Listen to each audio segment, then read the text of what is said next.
Hello students, hi, how are you? Hope you are fit and fine.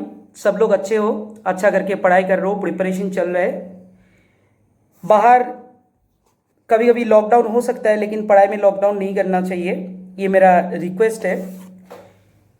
आज सबसे important बात जो है, आज जो मैं वीडियो जो बनाऊंगा, उस वीडियो एक्चुअली ये लेक्चर नंबर 2 है. कल मैंने एक वीडियो अपलोड किया था, वो लेक्चर नंबर 1 था, ऑर्बिट एंड ऑर्बिटल के ऊपर. ऑर्बिट क्या है, ऑर्बिटल क्या है, ये मैंने बताया था. कुछ डिफरेंसेस मैंने बताया था, लेकिन ऑर्बिटल का कंप्लीट कॉन्सेप्ट मैंने बता नहीं सका due to lack of time. मतलब ऑर्बिटल जो है वो ऑर्बिटल पार्ट इनकम्प्लीट था लेक्चर 1 में. आज के वीडियो में लेक्चर 2 होगा ये वीडियो, उसमें ऑर्बिटल कॉन्सेप्ट क्लियर रहेगा और उसके साथ हम लोग और एक चीज सीखेंगे, दैट इज इलेक्ट्रॉनिक कॉन्फ़िगरेशन. तो सवाल ये उठता है कि एटॉमिक स्ट्रक्चर का बहुत सारा टॉपिक्स छोड़ के मैं सीधा ऑर्बिट, ऑर्बिटल, इलेक्ट्रॉनिक कॉन्फ़िगरेशन इसमें मैं इसलिए जा रहा हूं क्योंकि कल मैंने जो वीडियो बनाया था एक्चुअली ऑन डिमांड बनाया था, क्योंकि पीरियोडिक टेबल चैप्टर को पढ़ने के लिए इलेक्ट्रॉनिक कॉन्फ़िगरेशन पता होना बहुत जरूरी है. और without knowing electronic configuration periodic table सीखना इज टू मच डिफिकल्ट. तो इसलिए मैंने क्या किया ना, बहुत सारा टॉपिक्स को स्किप करके पहले ऑर्बिट ऑर्बिटल का कॉन्सेप्ट बताया, और आज ऑर्बिटल का कॉन्सेप्ट मैं पूरा करूंगा और इलेक्ट्रॉनिक कॉन्फ़िगरेशन कैसा होता है उसको भी मैं पूरा बताऊंगा कि मॉडर्न फॉर्म में, मतलब अभी क्लास 11-12 में कैसा इलेक्ट्रॉनिक कॉन्फ़िगरेशन एलिमेंट का लिखना चाहिए, इसके बारे में मैं एक डिटेल वीडियो आज बनाऊंगा. तो ये दो वीडियो लेक्चर 1 एंड लेक्चर 2, ठीक है, ये दो वीडियो ऑर्बिट ऑर्बिटल, ये दो वीडियो बहुत ज़्यादा इंपॉर्टेंट है क्लास 11 के लिए. मैं सबको बोलूंगा कि पेन एंड पेपर में इसको नोट डाउन करो. कुछ भी प्रॉब्लम है, कुछ भी क्वेरीज है, feel free to talk with me, और कॉमेंट्स बॉक्स में ज़रूर तुम्हारा जो क्वेरीज है उसको मेंशन करना. तो चलो हम इधर लेक्चर को बंद करके हम पेन पेपर में चले जाते हैं. हम लोग देखते हैं कि ऑर्बिटल का जो इनकम्प्लीट पोर्शन था उसको पहले कंप्लीट करेंगे, फिर इलेक्ट्रॉनिक कॉन्फ़िगरेशन कैसे लिखना है उसको देखेंगे. चलो चलते हैं. हेलो स्टूडेंट्स, कल इसी पेज में हम लोगों ने डिस्कशन को फिनिश किया था. तो कल का जो लास्ट पोर्शन था, first I want to mention that portion and then we will proceed for the new one. तो मैंने बताया था orbital it represents a 3 dimensional domain, मतलब एरिया और स्पेस. ये स्पेस एरिया कहां पे है? Around the nucleus, where the probability of finding the electrons is maximum. तो ये है एक 3D पिक्चर किसका? ऑर्बिटल का. ये जो डॉट मैंने दिखाया, ये ब्लैक कलर का डॉट के अंदर, मतलब इस डॉट के जरिए मैं पोजीशन ऑफ इलेक्ट्रॉन को बताया. मतलब इस डॉट जहां जहां है किसी भी पोजीशन में इलेक्ट्रॉन रह सकता है. That is the main thing. Next, ये जो ऑर्बिटल है, इस ऑर्बिटल के बारे में मैंने बताया था कि ये जो 3 डायमेंशनल स्पेस है अराउंड द न्यूक्लियस, इसके बाहर भी बहुत कम इलेक्ट्रॉन मिलने का चांसेस या प्रोबेबिलिटी है, लेकिन maximum 99% electron we will get into this particular 3 dimensional space around the nucleus. This is the first point and this is the most important point which you have to remember. Okay, next, orbital में मैं बताया था कि एक orbital में 2 electrons रहता है, 2 से ज्यादा इलेक्ट्रॉन ऑर्बिटल में नहीं रहता है. याद रखना कितना इलेक्ट्रॉन रहता है? 2 इलेक्ट्रॉन्स, नॉट मोर देन 2. ठीक है, इसके ऊपर मेरा पास ऑलरेडी बहुत सारा मतलब क्वेरीज आया कि सर आपने 2 इलेक्ट्रॉन बताया था, लेकिन नीचे आपने दिखाया कि कितना ज्यादा इलेक्ट्रॉन है. How is it possible? तो कैसे पॉसिबल होता है आज के लेक्चर में मैं बताऊंगा. और एक बात है, मैं बताया था ऑर्बिटल आर डायरेक्शनल और directional whatever, and this are the non planar motion of electrons. जब हम ऑर्बिटल के कॉन्सेप्ट बताते हैं, which is the modern concept, ठीक है, ऑर्बिट से अपग्रेड होके ऑर्बिटल कॉन्सेप्ट में आया। तो इस कॉन्सेप्ट में इलेक्ट्रॉन का मोशन नॉन प्लानर है। और एक इंपॉर्टेंट बात है, कल मैंने एक एग्जांपल भी बताया था कि एक फैन स्विच ऑफ और switch on mode, switch off mode में वो ऑर्बिट का सिमिलर होता है और स्विच ऑन मोड में वो ऑर्बिटल का सिमिलर होता है। मैं फिर से उसको डिस्कस नहीं कर रहा हूं, अगर जानना चाहिए तो पता करना है तो please lecture number 1 of orbit orbital एक बार उसको फॉलो करो, ठीक है। तो इसके बाद मैंने बोला था there are so many orbitals, but in your syllabus for 11 and 12 4 orbitals are the most important one। जैसा मैंने बोला था s ऑर्बिटल जिसका शेप है स्फेरिकल, ठीक है। उसके बाद मैंने बोला था p ऑर्बिटल जिसका शेप है डम्बल। उसके बाद मैंने बोला था d जिसका शेप है फ्लावर शेप, और f ऑर्बिटल जिसका शेप को कहते हैं कॉम्प्लिकेटेड शेप, ठीक है। नॉर्मली f ऑर्बिटल का पिक्चर कि f ऑर्बिटल देखने में कैसा होता है ये तुम्हारे सिलेबस में नहीं है, ये नहीं चाहिए। तो s ऑर्बिटल में कितना इलेक्ट्रॉन रहता है? Maximum 2 electron. p ऑर्बिटल में कितना इलेक्ट्रॉन रहता है? मैक्सिमम 6, और d में 10 और f में 14। यह भी बताया था कि s से p के बीच में 4 इलेक्ट्रॉन का गैप है, p और d के बीच में 4 इलेक्ट्रॉन का गैप है, d एंड f के बीच में 4 इलेक्ट्रॉन का गैप है। और एक चीज बताया कि sp-df में ऑर्बिटल खत्म नहीं होता है, sp-df-gh करके आगे भी चलता है, जो अभी इस स्टैंडर्ड में नहीं चाहिए। तो चलो आज पहले मैं इस डायरेक्शनल प्रॉपर्टी को क्लियर करूंगा और 2 इलेक्ट्रॉन्स जो मैंने बोला था इसको मैं क्लियर करूंगा, ठीक है। तो first I want to show you कि ये एस ऑर्बिटल जिसको मैंने बोला कि ये स्फेरिकल है, ये देखने में कैसा होता है, ठीक है। तो चलो let's draw the structure of S orbital, ठीक है। मैं किसका स्ट्रक्चर ड्रॉ कर रहा हूं? मैं ड्रॉ कर रहा हूं एस ऑर्बिटल का स्ट्रक्चर, ठीक है। होप कि क्लियर है वीडियो। एस ऑर्बिटल स्ट्रक्चर में ड्रॉ कर रहा हूं। तो एस ऑर्बिटल देखने में कैसा होता है, this is very important. S orbital देखने में एक स्फीयर की तरह होता है। मैं ऑलरेडी बताया कि इट्स स्फेरिकल इन शेप, ऐसा होता है। और हम सभी को पता है कि एक स्फीयर को डायरेक्शनली सेग्रीगेट करना इज नॉट पॉसिबल। मतलब अगर मैंने बोला कि this one is x axis, this one is x axis, this one ये एक एक्सिस है, ये एक एक्सिस है, ये एक एक्सिस है, this one is y axis and this one is z axis. तो ये तीनों एक्सिस क्या होता है? एक स्फेरिकल के लिए सेम होता है। क्लियर? स्फीयर के लिए सेम होता है। मतलब एक स्फीयर में तुम किसी भी डायरेक्शन में एक्सिस को रिप्रेजेंट करो वो सेम होता है, उसका अलग कोई पिक्चर नहीं होता है। लेकिन जब हम पी पे जाएंगे, जिसका शेप मैंने बताया था डम्बल शेप, ठीक है, जब हम डी पे जाएंगे फ्लावर शेप, तो तुम्हें पता चलेगा कि वो उसका डायरेक्शनल प्रॉपर्टी है। एस ऑर्बिटल का एक्चुअली कोई डायरेक्शनल प्रॉपर्टी नहीं होता है due to its spherical shape. Okay, today I am going to explain in detail, please listen carefully, अच्छा करके सुनो, अच्छा ही लगेगा, ठीक है। तो एक्स वाई जेड है, इसको जब हम रिप्रेजेंट करते हैं ना, जब हम इसको लिखेंगे, एस ऑर्बिटल का पार्टिसिपेशन इलेक्ट्रॉनिक कॉन्फ़िगरेशन में है, तो इसको जब हम लिखेंगे ना, तो हम क्या करते हैं, एक बॉक्स से इसको रिप्रेजेंट करते हैं, एक ही बॉक्स, क्योंकि इसमें 1 वैरायटी है, एक ही है S orbital, X Y Z के हिसाब से कोई दूसरा वैरायटी नहीं है, स्फीयर है। इसके अंदर इलेक्ट्रॉन को कैसे मेंशन करेंगे? इसके अंदर इलेक्ट्रॉन को मेंशन करते ऐसे करके, एक अप हेड एरो, ये एक इलेक्ट्रॉन स्पिन है, और एक डाउन हेड एरो, ये एक इलेक्ट्रॉन स्पिन है।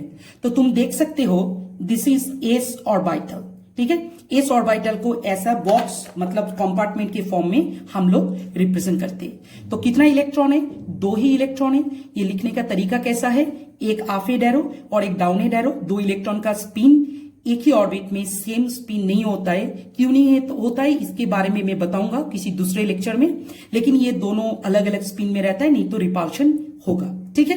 तो मैं जो बताया था कि ऑर्बिटल के अंदर 2 इलेक्ट्रॉन है, इधर ये सेटिस्फाई हो रहा है। और एक तरीका है इलेक्ट्रॉन को रिप्रेजेंट करने का, ठीक है। एक बॉक्स को ड्रॉ करो, बॉक्स के अंदर इलेक्ट्रॉन को तुम ऐसे एक हाफ OH से भी रिप्रेजेंट कर सकते हो, दोनों ही करेक्ट है, ये भी करेक्ट है, ये भी करेक्ट है। तो this is the way of representation कि ऑर्बिटल के अंदर तुम कैसे इलेक्ट्रॉन को रिप्रेजेंट करोगे ये पता होना चाहिए। Either complete arrow up and down है, और नहीं तो हाफ एरो और हाफ एज एरो, एक ऊपर एक नीचे, but it should be in opposite spin. ये स्पिन किसको रिप्रेजेंट कर रहा है? ये स्पिन इलेक्ट्रॉन को रिप्रेजेंट कर रहा है। This is the first thing which you have to remember. Let me talk about the P orbital. ठीक है, अच्छा, स्टार्टिंग पी ऑर्बिटल ड्रॉ करने से पहले मैं बताना चाहता हूं कि पी ऑर्बिटल में मैक्सिमम कितना इलेक्ट्रॉन, इसमें मैंने बोला था 2 इलेक्ट्रॉन, इसको मैंने लिख के रखा है 2 इलेक्ट्रॉन। ठीक है, और पी ऑर्बिटल में मैक्सिमम कितना, मैंने बोला था 6 इलेक्ट्रॉन। लेट्स सी कि पी ऑर्बिटल में कैसे 6 इलेक्ट्रॉन रहता है। This is also very important point. तो पी ऑर्बिटल में कितना है? 6। ठीक है, तो तुम एक चीज इसमें से शॉर्ट आउट कर सकते हो कि मैंने बताया जब एक ऑर्बिटल में 2 है, मतलब पी ऑर्बिटल का 3 डिवीजन होगा। पी ऑर्बिटल का 3 डिवीजन होगा। ये 3 डिवीजन को कहते हैं px, py, pz। मैं एक चीज ड्रॉ करके तुमको दिखाता हूं। पी ऑर्बिटल को लाइक दिस अगर हम लोगों ने रिप्रेजेंट करने की कोशिश किया तो उसके लिए ऐसा 1, 2, 3 बॉक्स या कंपार्टमेंट होता है जिसके अंदर इलेक्ट्रॉन 1, 2, 3, 4, 5, 6 ऐसा करके रहता है। ठीक है, तो ये एक ऑर्बिटल है जिसका नेम है px। में दिखाऊंगा px कैसा होता है। दिस वन, इसको कहते हैं py, इसको कहते हैं pz। तो तुम लोग देख सकते हो कि पी ऑर्बिटल का शेप क्या बताया था? Dumbbell shape. तो पी ऑर्बिटल जब एक्स एक्सिस से ओरिएंटेड रहता है तो वो क्या होता है? px। जब पी वाई तो y एक्सिस से तो उसको कहते हैं py, और जब z एक्सिस से तो उसको कहते हैं pz। मतलब ये डायरेक्शनल प्रॉपर्टी शो कर रहा है। ठीक है, तो चलो इसका हम शेप देखते हैं। शेप देखने से पता चल जाएगा कि क्यों इसको हम लोगों ने बताया कि ये px, py, pz है। लेट्स सी, सपोज मैं ऐसा करके रिप्रेजेंट करना चाहता हूं इसको। ये 3 एक्सिस है। ठीक है, तो पहला डम्बल शेप में ये सोचो एक लोब होता है। क्या कहते हैं इसको? This thing is called lobe, LOBE। Suppose this one is x. ठीक है, ऊपर में पकड़ो ये जेड है, तुम किसी भी एक्सिस को किसी भी नेम दे सकते हो। ये y है, तो this one and this one. ठीक है, लेकिन कॉन्वेंशन एक ही फॉलो करना। इसको क्या कहते हैं? ये जो चीज है, दिस वन। ठीक है, इसको मैंने ड्रॉ किया। इस चीज को कहते हैं, this one is called lobe, LOBE। इसको भी कहते हैं लोब। क्लियर? इसके बारे में मैं डिटेल बताऊंगा। ये लोब कैसे क्रिएट हुआ, ये जो जोन है, ठीक है, इसको नोडल पॉइंट कहते हैं। ठीक है, तो इसके बारे में मैं डिटेल बताऊंगा। उसके लिए क्वांटम का कॉन्सेप्ट चाहिए, वो मैं किसी दूसरे लेक्चर में बताऊंगा। अभी जितना मैं बोल रहा हूं उतना सुनो, समझ में आ जाएगा। तो ऊपर ये जो 2 पार्ट है, डम्बल है, देखने में ये डम्बल टाइप का है, तो इसको लोब कहते हैं। ठीक है, तो तुम देख सकते हो कि इसमें, इस फिगर में ये जो लोब है, ठीक है, ये lobe x axis, along X axis oriented है। y और z में लोब ओरिएंटेड नहीं है, तो इसको क्या कहते हैं? इसी को कहते हैं px। ठीक है, चलो नेक्स्ट ड्रॉ करते हैं। फार्दर हम इन तीनों को दिखाऊंगा, तीनों एक्सिस को। क्लियर? तो दिस वन मैं अभी लोब को y से लेके जा रहा हूं। ठीक है, थोड़ा सा आगे कर दिया इसको। This one is y, this one is definitely z, और दिस वन इज x। तो ये तुम्हारा सेम टू सेम फिगर हो गया। तो इसको क्या कहेंगे? This is py। तो जब ये lobe x axis along X axis तो इसका नाम होता है px। जब ये लोब अलोंग y एक्सिस तो इसका नाम होता है py। और जब ये लोब, इसको ब्लॉक करो, ठीक है, जब ये lobe along z axis oriented होता है तो उसको क्या कहते हैं? उसको कहते हैं pz। तो ये फिगर देख के तुम लोगों को पता होना चाहिए कि ये 3 डिफरेंट पी ऑर्बिटल क्यों क्रिएट हुआ, ड्यू टू डायरेक्शनल प्रॉपर्टी। ये z है, ये y है, और ये x है, and this is simply pz। ठीक है, तो अभी तुम लोगों के दिमाग में ये सवाल पैदा हो सकता है कि सर आप ये जो लोब दिखा रहे हैं ये एक्चुअली है क्या? ये एक्चुअली वेव फंक्शन है। इसके बारे में मैं बताऊंगा। मैं पहले बोला कि इस चीज को समझने के लिए quantum number, Schrodinger wave equation, ये सब चीज पता होना चाहिए। उसके ऊपर मैं एक अलग सा वीडियो बनाऊंगा। तुम लोग सिर्फ ये पता करके रखो कि ये जो लोब मैंने दिखाया जब px, तो उसका जो इलेक्ट्रॉन मिलने का जो चांस या प्रोबेबिलिटी अलोंग एक्स एक्सिस इसी जोन पे होता है, और py में अलोंग वाई एक्सिस इसी जोन पे इलेक्ट्रॉन डेंसिटी सबसे ज्यादा रहता है, और pz में अलोंग जेड एक्सिस इसी जोन में इलेक्ट्रॉन मिलता है। तब y या x में नहीं मिलेगा। अगर y में मिला तो वो py हो जाएगा, और अगर x में मिला तो वो px हो जाएगा। हर किसी सब सेल में, ये टोटल एक ऑर्बिटल या सेल है, ऑर्बिट को भी सेल कहते हैं, तुम इसको भी सेल बोल सकते हो, लेकिन स्पेसिफिकली ऑर्बिटल ये सब सेल कहते हैं। px एक सब सेल है, py एक सब सेल है, pz एक सब सेल है। तुम अगर इसको px ऑर्बिटल बोला तो भी गलत नहीं है। क्लियर?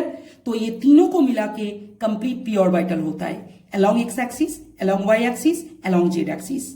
मैंने बताया था जब स्फीयर होता है एस ऑर्बिटल तब कुछ भी प्रॉब्लम नहीं है, but when it is not sphere then in case of orbital directional property is very important. तो होप कि p में क्यों 6 इलेक्ट्रॉन है अब क्लियर है।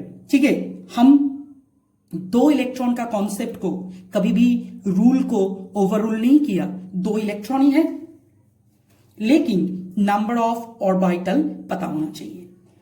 Let's talk about D orbital. Actually ये जो ऑर्बिटल के बारे में मैं अभी जो बता रहा हूं ये मैं ब्रीफ करके बोल रहा हूं कि तुमको इलेक्ट्रॉनिक कॉन्फ़िगरेशन के बारे में पता होना चाहिए। ठीक है, बहुत सारा चीज मैं बोल नहीं पा रहा हूं क्योंकि मैं पहला जो पॉइंट था श्रोडिंगर वेव इक्वेशन से लेके बहुत सारा चीज उसको मैं स्किप करके आया, इसीलिए अभी इस लेक्चर में जो मैं बोल रहा हूं उसी को सुनो, उसी को याद रखो, तो इलेक्ट्रॉनिक कॉन्फ़िगरेशन का आइडिया क्लियर हो जाएगा। डेफिनेटली तुम्हारे अंदर सवाल पैदा होगा तो उसको होल्ड करके रखो, वेट करो, हर किसी क्वेश्चन का जवाब तुमको मिल जाएगा मेरा आने वाला लेक्चर वीडियो में। Let's see what is the shape of D orbital.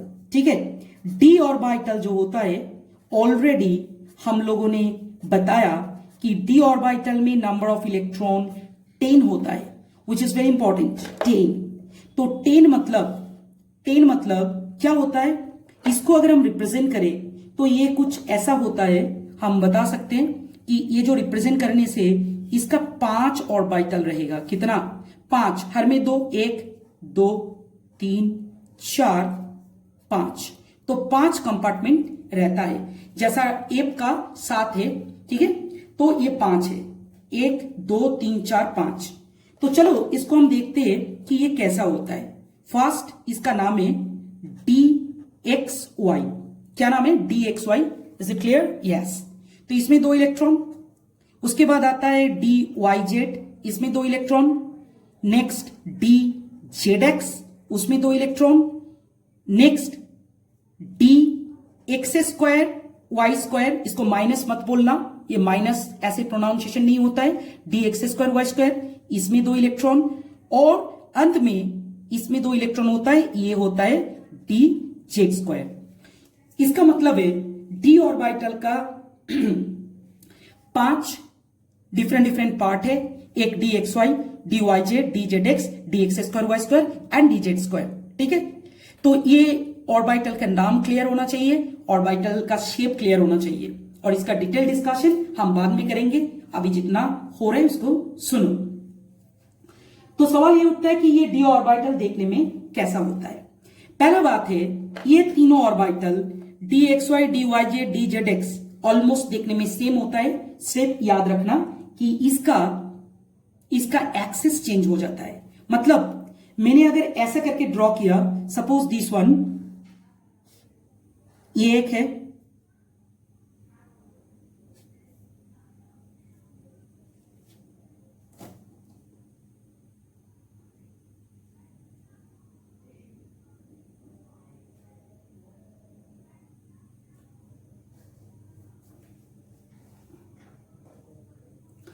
तो if it is Z and if this one is Y and this one is X, तो क्या होगा? ऑर्बिटल कैसे जाएगा? सपोज DXY, याद रखना है कि डी एक्स वाई में एक्स और वाई इन दोनों लोब के बीच में जाएगा। कैसा? मतलब इसमें एक लोब और इसमें एक लोब, तुम देख सकते हो लोब कहां से गया, और एक्स में इसमें एक लोब और इसमें एक लोब। जेड के साथ कोई रिश्ता नहीं है, जेड के साथ कोई रिश्ता नहीं है। तुम देख सकते हो कि ये एक लोब है, रेड इंक से मैं मार्किंग कर रहा हूं, ठीक है, जो एक्स और वाई के बीच में से जा रहा है। जब एक्स और वाई के बीच में जाएगा तो उसका नाम होगा डी एक्स वाई। क्लियर? तुम आराम से देख सकते हो, एक्स और वाई के बीच में है तो इसको कहते हैं डी एक्स वाई। ठीक है, let's see D Y Z, ये कैसा होगा? That is also important. D Y Z, इसको ड्रॉ करते हैं, थोड़ा सा सिंपल कर देते हैं इस चीज को। सपोज सोचो कि ये तुम्हारा एक एक्सिस है, ये एक्सिस है, मैं सिर्फ जो एक्सिस के बीच में ऑर्बिटल है उसी को मैं शो कर रहा हूं, तीन एक्सिस को शो नहीं कर रहा हूं। तीन एक्सिस शो करने से ये कॉम्प्लिकेटेड हो जाएगा, तो मैं बता रहा हूं डी वाई जेड। तो suppose this one is Z and this one is Y, इसको मैं पकड़ सकता हूं। तो लोब कुछ ऐसा होगा, इधर से इधर और इधर से इधर। तो इसका नाम क्या होगा?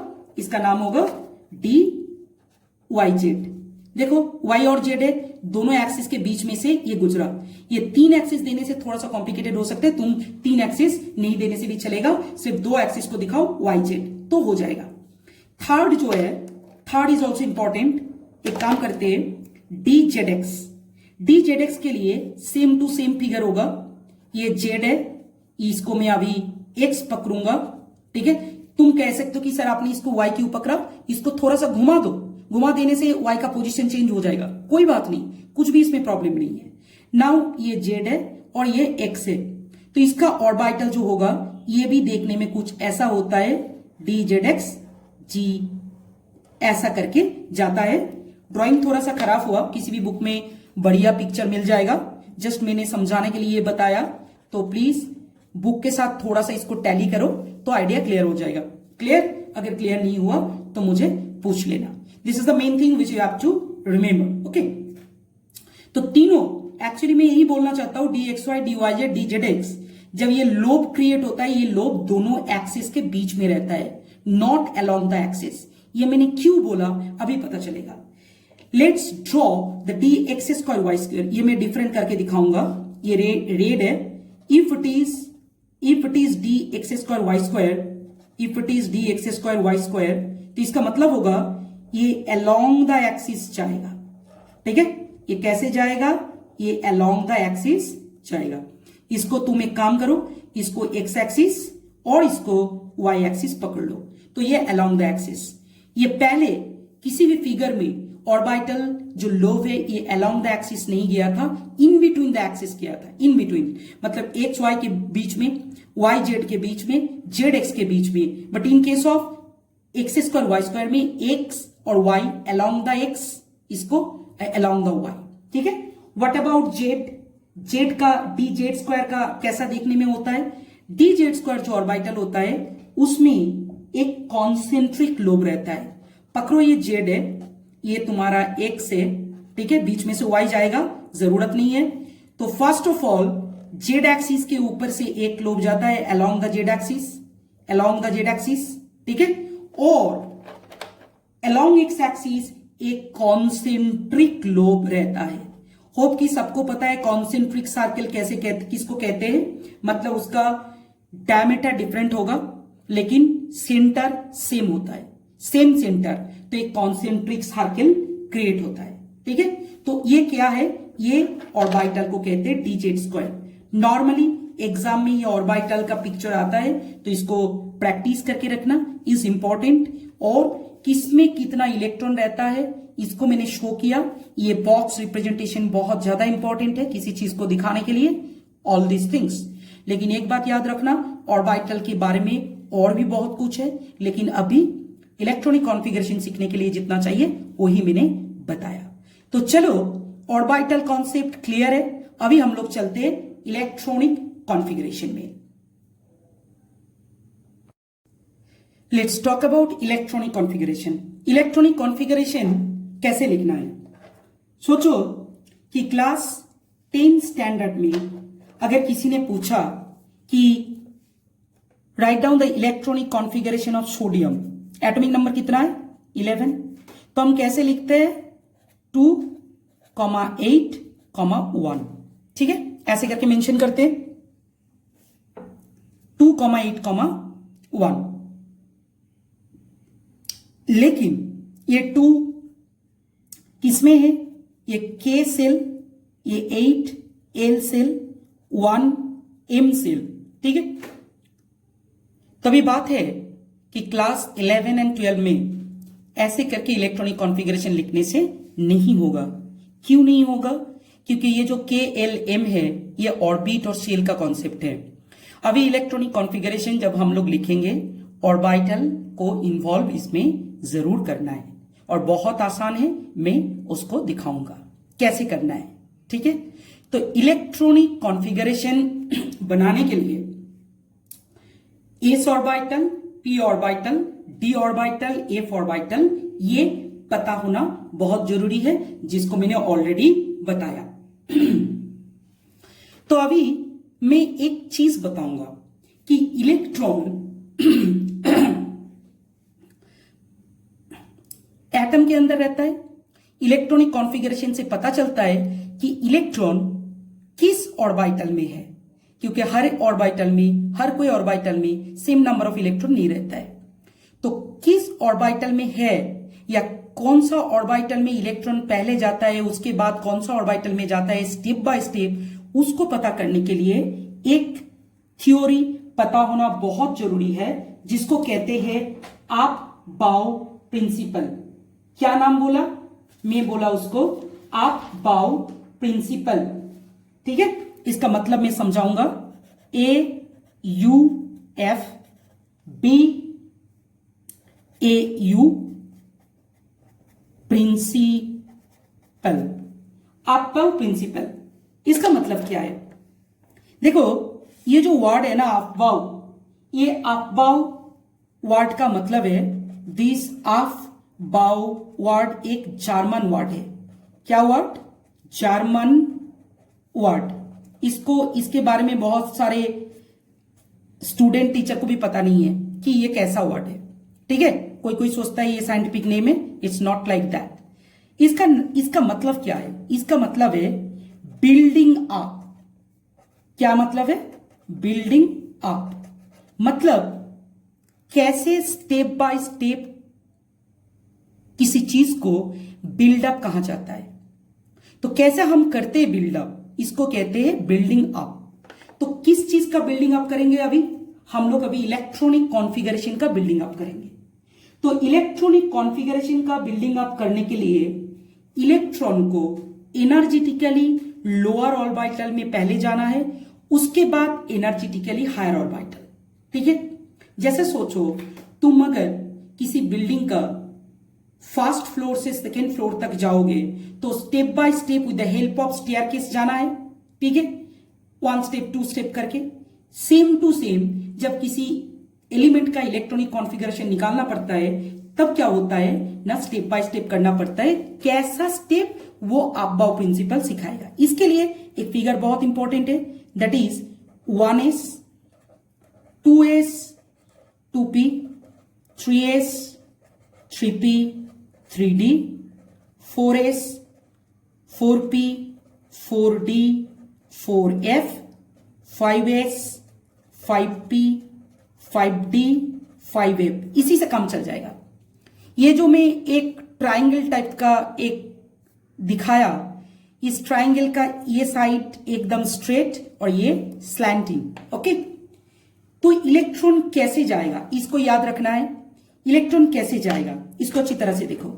फर्स्ट इलेक्ट्रॉन जाएगा 1s में, इसको मैंने क्रॉस कर दिया। ठीक है, उसके बाद जाएगा 2s, इस एरो के हिसाब से इलेक्ट्रॉन एंटर करता है, फिर 2p होके 3s। ठीक है, फिर 3p होके 4s, फिर 4s करके 3d, 4p, 5s, उसके बाद 4d, 5p, उसके बाद 4f 5d लाइक दैट। ये एरो बहुत ज्यादा इंपॉर्टेंट है। तो ये चीज को देख के तुम्हें लग सकता है कि सर इसमें नया क्या है। आप तो ऐसे ही बता सकते थे कि 1s, उसके बाद 2s 2p, उसके बाद 3s 3p 3d। नहीं, इस फिगर को अच्छी तरह से देखो कि हम लोगों ने क्या किया, मतलब अब्बाउ प्रिंसिपल ने क्या बताया। 1s, उसके बाद 2s, उसके बाद 2p एनर्जेटिकली सीरियली जा रहा है, फिर 3s, ठीक है, 3s के बाद 3p, 3p के बाद नॉर्मली 3d होना चाहिए था लेकिन 3d नहीं हो रहा है, 4s में जा रहा है इलेक्ट्रॉन। 4s में जाने के बाद वो 3d में जाएगा, उसके बाद 4p, 4p के बाद 4d में नहीं, 4p के बाद 5s में, फिर 4d, 4d से 5p, 4d से 4f नहीं। तो इस चीज को पता करने के लिए ये अब्बाउ प्रिंसिपल का जो ट्राइंगल है इसको प्रैक्टिस करना बहुत इंपॉर्टेंट है। और एज ए बिगिनर्स तुम लोगों को पहले ही साइड में लिख के रखना है इस ट्राइंगल को छोटा करके, तब इलेक्ट्रॉनिक कॉन्फ़िगरेशन लिखने में थोड़ा सा भी प्रॉब्लम नहीं होगा। अभी तुम्हारे दिमाग में ये सवाल पैदा हो सकता है कि एस पी ये ऑर्बिटल तो सर पता है, ये सामने जो 1 2 3 4 नंबर है ये क्या है। इसके बारे में मैं बताऊंगा। ये प्रिंसिपल क्वांटम नंबर है। क्या है? Principal quantum number. Principal quantum number के डिटेल्स को मैं क्वांटम नंबर बोल के एक लेक्चर वीडियो बनाऊंगा, उसमें मैं बोलूंगा, ठीक है। अभी और एक सवाल दिमाग में आ सकता है कि सर 1s 1p क्यों नहीं हुआ, 1d क्यों नहीं हुआ, 2s 2p 2d क्यों नहीं हुआ, 3s 3p 3d 3d के बाद 3f क्यों नहीं है। तो इसका भी आंसर क्वांटम नंबर से मिलेगा। तो क्वांटम नंबर ऑल्सो इंपॉर्टेंट, लेकिन वो पता नहीं होने से भी तुम इलेक्ट्रॉनिक कॉन्फ़िगरेशन बना सकते हो, इसलिए मैं ये वीडियो बना रहा हूं। तो दिस इज माय रिक्वेस्ट कि तुम इसको अच्छी तरह से फॉलो करो। तो मैं बताया इलेक्ट्रॉन कैसे कैसे जाएगा। एनर्जेटिकली सबसे लोअर है 1s, उसके बाद 2s, उसके बाद 2p, मतलब धीरे धीरे हम ऊपर जा रहे हैं। 2p के बाद 3s, 3p के बाद 3s के बाद 3p, then not 3d. After 3p electron will go into 4s, okay, like this. तो चलो एक एग्जाम्पल लेते हैं। एग्जाम्पल उसी को लेते हैं जो सोडियम से हम लोगों ने किया था। सोडियम तो डेफिनेटली 11, तो हम कैसे करेंगे, 1s सॉरी 1s का मैक्सिमम इलेक्ट्रॉन कैपेसिटी कितना है, 1s ऑर्बिटल का 2 डाल दो इसमें। फिर आएगा 2s में 2 डालो, ऐसे लिखना है। ऊपर में जो रिप्रेजेंट हो रहा है ये एक्चुअली क्या हो रहा है, ये इलेक्ट्रॉन। कोई कॉमा फुल स्टॉप कुछ भी मत देना, जैसे मैं दिखा रहा हूं ऐसे करके लिखो। 2s2 तो कितना हो गया 4। 2s के बाद क्या आएगा 2p में कितना आएगा, 2p में 6, तो 10 इलेक्ट्रॉन हो गया। काउंट करो, 2 + 2 + 6 10। उसके बाद 2p के बाद 3s, तुम्हारे पास अभी एक ही है तो 3s1। क्लियर। तो this is the electronic configuration, ऐसे करके लिखना है 1s2 2s2 2p6 3s1। मैं बताया था p ऑर्बिटल में 6 से ज्यादा इलेक्ट्रॉन नहीं रहेगा, px py pz। 2s में 2 रहेगा, s में 1s में 2 रहेगा, 3s में मैक्सिमम 2 रह सकता है। लेकिन मेरा पास इलेक्ट्रॉन नहीं है, मेरा पास मतलब सोडियम के पास इलेक्ट्रॉन नहीं है, सोडियम के पास अल्टीमेट एक ही इलेक्ट्रॉन है, तो इसीलिए 3s में एक इलेक्ट्रॉन। क्लियर। तो चलो ये KLM का कॉन्सेप्ट में इसी से थोड़ा सा बता देता हूं। ये जो 1s है ना, हियर दिस वन, ये एक्चुअली K सेल को रिप्रेजेंट कर रहा है 1s। 2s 2p क्या कर रहा है, L सेल, और 3s से और भी है नहीं चाहिए, M सेल को रिप्रेजेंट कर रहा है। ठीक है, जितना चाहिए उतना तक हम लेंगे, बाकी नहीं लेंगे, क्योंकि मेरा पास इलेक्ट्रॉन नहीं है, 11 ही है। M 3s में खत्म नहीं होता है, 3s 3p 3d पूरा M पे आता है। क्लियर।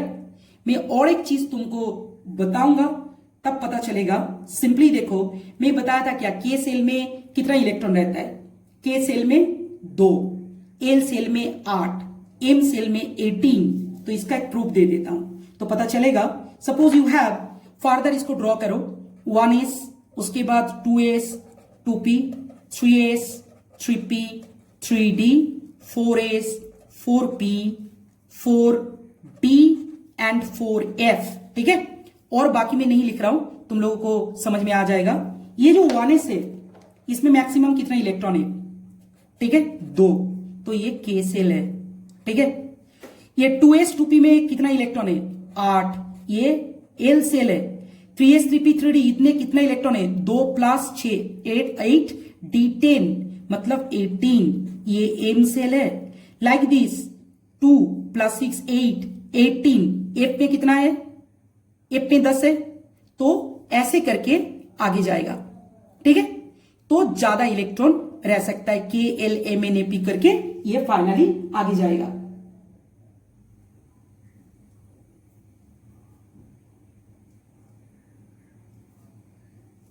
तो ऐसे ऐसे करके ये चलते रहता है, ठीक है। तो के एल एम तक कॉन्सेप्ट क्लियर रखो, लेकिन याद रखना कि इलेक्ट्रॉनिक कॉन्फ़िगरेशन में ये के एल एम जो है, ये के एल एम एक्चुअली के एल एम का कॉन्सेप्ट अभी नहीं चाहिए। जब भी तुम्हें बताएगा कि इलेक्ट्रॉनिक कॉन्फ़िगरेशन कैसे लिखना है, तो तुम्हें 1s2 2s2 2p6 3s1 ऐसे करके इसको ड्रॉ करना है। तो के सेल दिखाया मैंने, एल सेल दिखाया, एम सेल दिखाया, ये के एल एम एन करके जाएगा। ये इनकॉम्प्लीट है, इसमें और भी बनेगा तो वो नहीं चाहिए, फिर आ जाएगा ये इनकॉम्प्लीट। मतलब ऐसा मत सोचना कि ये रुकेगा, के एल एम एन करके ये चलती रहेगा, 4s 4p 4d 4f करके और भी आगे जाएगा, ठीक है। तो इसको मत सोचना कि ये फिनिश हो रहा है, ये चलते रहेगा। तो मैं जस्ट दिखाया कैसा कैसा है, ओके। तो चलो और एक इलेक्ट्रॉनिक कॉन्फ़िगरेशन का एग्जांपल हम बनाते हैं, तो it would be good for you. Suppose nitrogen, nitrogen का कैसा होता है। अच्छा, एक चीज मैं बता देता हूं, सोचो कि 2s 2p, तो इसको अगर मैंने बोला तो रिप्रेजेंट कैसे करेंगे। बॉक्स ये 2s है, 2 इलेक्ट्रॉन, ये 1 2 3, ठीक है, 1 2 3 4 5 6, और ये 3s है, ये 3s, और ये 2p है। 2p में 2px 2py 2pz। तो तुम ऐसे करके, सॉरी ये नहीं होगा, एक इधर गलती हुआ, 3s में 1 इलेक्ट्रॉन रहेगा, 1 इलेक्ट्रॉन, ठीक है, एक ही स्पिन में। तो ऐसे करके भी तुम रिप्रेजेंट कर सकते हो। Let's see what is the electronic configuration of nitrogen. N का कितना होता है, एन का होता है 7।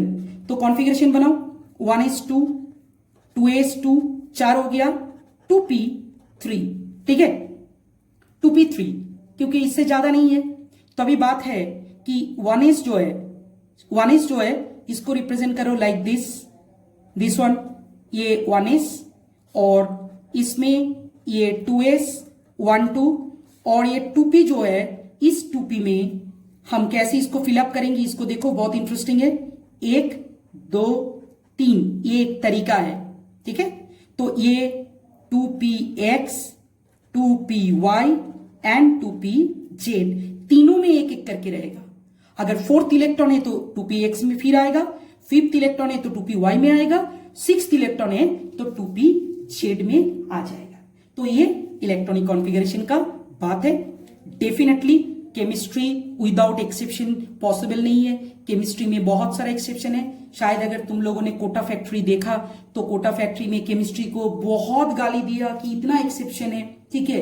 तो एक्चुअली रियलिटी में एक्सेप्शन है, हर एक्सेप्शन का एक्सप्लेनेशन भी है जो कोटा फैक्ट्री में नहीं बताया था। तो इस इलेक्ट्रॉनिक कॉन्फ़िगरेशन राइटिंग में भी एक्सेप्शन है। तो मैं बाद में जो लेक्चर वीडियो बनाऊंगा, ऐसे ही ये वीडियो लेंदी हो गया, तो बाद में जो लेक्चर वीडियो बनाऊंगा इसके ऊपर मैं फर्दर डिटेल डिस्कशन करूंगा, जो एक्सेप्शन है वो भी बताऊंगा। होप कि ये वीडियो तुम लोगों को समझ में आया। Please try to understand, concentrate करो, और अगर कुछ प्रॉब्लम है तो जरूर कमेंट बॉक्स में मेंशन करो। Okay, have a good day.